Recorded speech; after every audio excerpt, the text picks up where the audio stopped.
Israel और Hamas के बीच युद्ध विराम की घोषणा हो चुकी है। भले ही ईरान ने युद्ध विराम को इजराइल की हार बताया हो, लेकिन इजराइल के तेवर नरम होते नहीं दिख रहे हैं। लेबनान में हिजबुल्लाह के एक टॉप लीडर शेख मोहम्मद अली हमादी की मंगलवार को हत्या कर दी गई।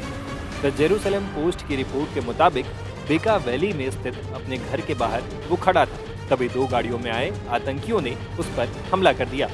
आरोप इजराइल पर लगाया जा रहा है कि उसने ही ये हमला कराया है। हालांकि अभी तक इजराइल ने इस घटना पर कोई प्रतिक्रिया नहीं दी है। बता दें कि इस हमले में हमादी को कई गोलियां लगी। इसके बाद उसे पास के हॉस्पिटल ले जाया गया, लेकिन उनकी जान नहीं बच पाई। अज्ञात हमलावर गोलीबारी के बाद फरार हो गए। स्थानीय प्रशासन घटना की जांच कर रही है। अभी तक हमादी की हत्या की वजह का पता नहीं चला है, न ही अभी तक किसी ने इसकी जिम्मेदारी ली है। लेबनान की मीडिया रिपोर्ट्स के मुताबिक ये हत्या पॉलिटिकल नहीं है, बल्कि 4 साल पुराना पारिवारिक विवाद इसकी वजह हो सकती है। वहीं कुछ रिपोर्ट्स में इस हत्या के पीछे इजराइल का हाथ भी बताया जा रहा है। सीज फायर डील खत्म होने से पहले हमादी की हत्या के बाद लेबनानी सुरक्षा बल इसकी जांच में जुट गए हैं। वहीं हिजबुल्लाह ने अब तक हत्या के बारे में कोई आधिकारिक बयान जारी नहीं किया है।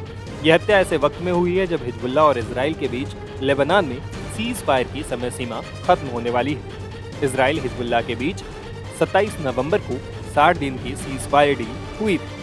ये डील 25 जनवरी 2025 को खत्म हो रही है। इस सीज फायर को और आगे बढ़ाने के लिए बातें चल रही हैं। बता दें कि FBI को भी लंबे समय से हमादी की तलाश थी।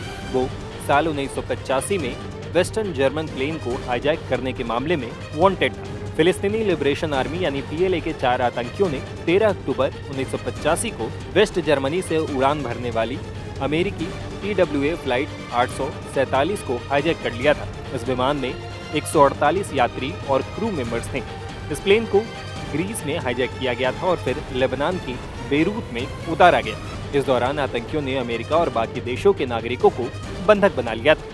वे इजराइल की कैद से फिलिस्तीनी कैदियों को रिहा करने की मांग कर रहे थे। आतंकियों ने इस दौरान अमेरिकी नेवी के एक अधिकारी की हत्या भी कर दी थी और उसे प्लेन के नीचे फेंक दिया था। इसे दुनिया का सबसे लंबा विमान हाईजैक माना जाता है। ये 17 दिनों तक चला था।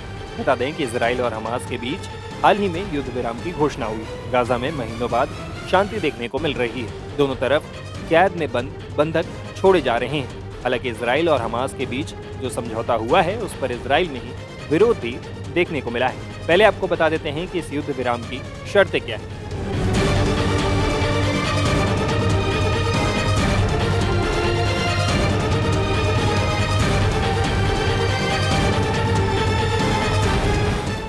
इस समझौते के बाद माना जा रहा था कि इजराइल के तेवर नरम पड़ जाएंगे, लेकिन हिजबुल्लाह के टॉप लीडर की सरेआम हत्या ने बता दिया है कि इजराइल अपने दुश्मनों को निपटाना नहीं छोड़ेगा।